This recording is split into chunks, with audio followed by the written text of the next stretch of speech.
Hello दोस्तों, नमस्कार। स्वागत है आपका मेरे YouTube चैनल में। आज की इस वीडियो में हम पढ़ेंगे छप्य छंद।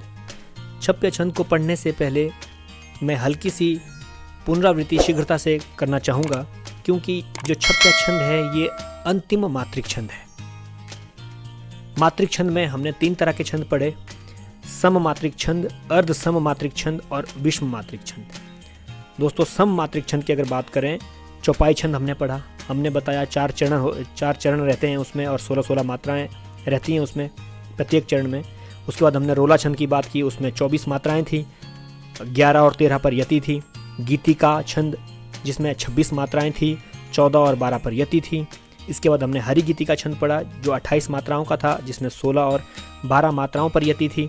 ये हमने 4 सम मात्रिक छंद पढ़े: चौपाई, रोला, गीतिका और हरि गीतिका।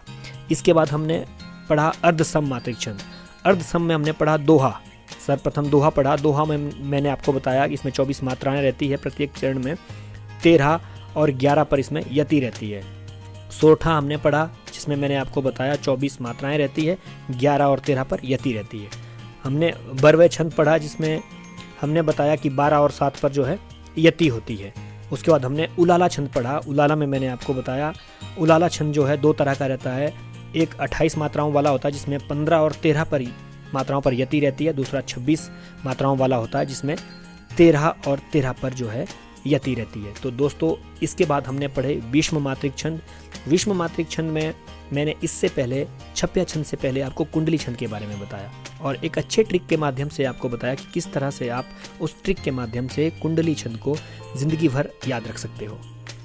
दोस्तों, अब प्रश्न ये है कि जो विषम मात्रिक छंद है वो 2 हैं हमारे पास। एक कुंडली था, एक छप्य था। एक सरल सा ट्रिक आपको बताता हूँ, आप ऐसे याद रखें: कुछ विषम मात्रिक छंद। ठीक है, कुछ विषम मात्रिक छंद पढ़े। अब कु से कुंडली, छ से छप्या, आगे विषम मात्रिक। तो इस तरह से आप रख सकते हैं याद। दोनों छंद जो है, कुंडली और छप्या छंद जो है, ये दोनों आपके विषम मात्रिक छंद है। कुंडली छंद को मैंने अच्छे से एक्सप्लेन किया था, एक ट्रिक के माध्यम से मैंने आपको बताया था कि कुंडली छंद जो है दोहा और रोला के मिश्रण से बनता है। तो एक ट्रिक जो मैंने आपको बताया था कि जब प्रेमी और प्रेमिका की कुंडली आपस में नहीं मिलती है तो वो दोनों रोते हैं। तो ये ट्रिक मैंने आपको बताई थी। आज उसी ट्रिक को हम थोड़ा सा आगे बढ़ाएंगे और बात करेंगे छप्या छंद की। दोस्तों देखें, छप्या छंद जैसे कि नाम से ही ज्ञात हो रहा है कि जो छप्या छंद है, 6 इसमें लिखा है। 6 का मतलब इसमें 6 चरण होंगे। ये 6 चरणों वाला होता है। अब ये रोला और उलाला के मिश्रण से बना है।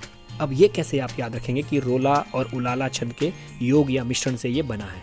तो आपको एक ट्रिक मैं यहाँ पर भी बता दूँ कि छप्या छंद को आप याद रखें छप्पर से। ये छप्पर छंद है। अब याद रखें कि जो दोनों नायक और नायिका थे या प्रेमी अथवा प्रेमिका थे, वो दोनों ऊ करके रोए, मतलब छप्पर के नीचे रोए।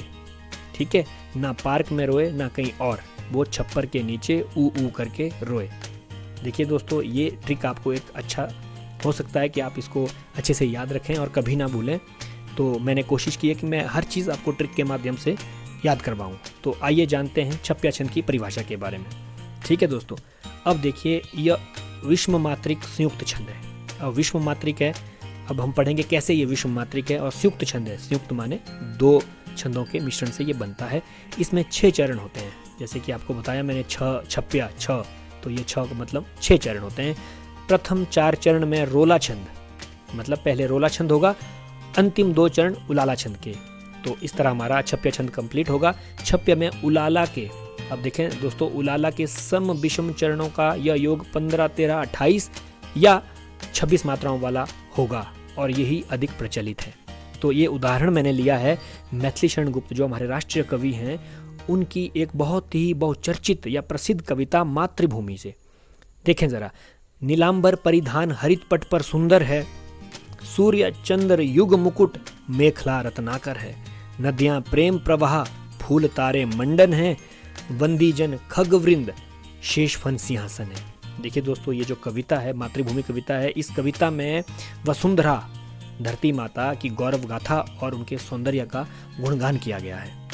ठीक है दोस्तों, अब ये जो रोला छंद है ये हमने पहले भी पढ़ा, जैसे कि मैंने आपको बताया ये सम मात्रिक छंद है। इसमें 24 मात्राएं रहती है और 11-13 पर यति होती है, जैसे कि आपको स्क्रीन पे दिख रहा है। अगर मात्राओं की बात करें 11-13 पर यति की, तो मैंने स्क्रीन पे दिया है, इसको हम अधिक समय यहाँ पर बर्बाद नहीं करेंगे। तो आप जल्दी से ये पंक्तियाँ जो है, मैंने एक पंक्ति का उदाहरण स्वरूप लिया है, तो आप जो 3 पंक्तियाँ या 3 चरण जो नीचे बचते हैं, हमने 6 चरण की बात की है, ये 4 चरण होते हैं आपके, 2 चरण अभी बचे हैं। यही कविता है और इसी कविता की 2 पंक्तियाँ और है इसके साथ जुड़ी हुई।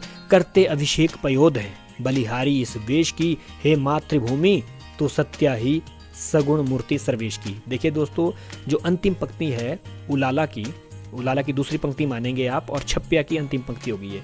तो मैंने आपको बताया उलाला में जो आपका ये करते अभिषेक पयोध हैं बलिहारी इस वेश की, ठीक है दोस्तों, इसमें 28 मात्राएं होंगी और 15 और 13 पर यति है, जैसे आपको दिख रहा है, ठीक है। जो विराम मैंने अल्प विराम लगाया है उससे पहले 15 मात्राएं होंगी, उसके बाद जो है 13 मात्राएं होंगी। ये हम जरा गिनते हैं, देखें। क लघु, र लघु, ते आपका गुरु हो जाता है, अ आपका लघु हो जाएगा, भ में छोटी की मात्रा तो ये भी आपका लघु हो जाएगा, श इसमें ए की मात्रा है तो ये आपका गुरु हो जाएगा, क लघु है, प लघु हो जाएगा, यो, ठीक है, यो में ओ की मात्रा है तो ये आपका गुरु हो जाएगा, द इसमें जो है अ है तो ये आपका लघु हो जाएगा, हैं ये आपका गुरु है। तो ये यहाँ पर जो अल्प विराम, उसके बाद फिर से व लघु, ल में छोटी की मात्रा है लघु, ह में आ की मात्रा है तो गुरु, र में बड़ी की मात्रा है तो गुरु हो जाएगा, इ ये आपका लघु है, स ये भी आपका लघु है, ब में ए की मात्रा है तो ये आपका गुरु हो जाएगा, श ये आपका लघु है, क में बड़ी की मात्रा है तो ये आपका गुरु हो जाएगा। तो आप मात्राएं गिने। जो पहली पंक्ति है करते अभिषेक पयोध हैं बलिहारी इस वेश की, तो इसमें आपकी 28 मात्राएं होंगी, जबकि जो दूसरी पंक्ति है हे मातृभूमि तो सत्या ही सगुण मूर्ति सर्वेश की, इसमें आपको 26 मात्राएं देखने को मिलेंगी। तो दोस्तों ये हमारा छप्या छंद था, मैंने एक ट्रिक के माध्यम से आपको बताने की कोशिश की और अब हल्की सी पुनरावृत्ति भी की। अंत में फिर से एक विनम्र निवेदन करना चाहूँगा कि अगर आपने अभी तक मेरे चैनल को सब्सक्राइब नहीं किया है तो कृपया इसे सब्सक्राइब कर लें और साथ ही बेल आइकन को भी दबाएं। अगर आपको मेरी वीडियो से लाभ मिल रहा है तो इसे अवश्य अपने मित्रों में शेयर करें ताकि उन्हें भी इस वीडियो का लाभ मिल सके। बहुत बहुत धन्यवाद।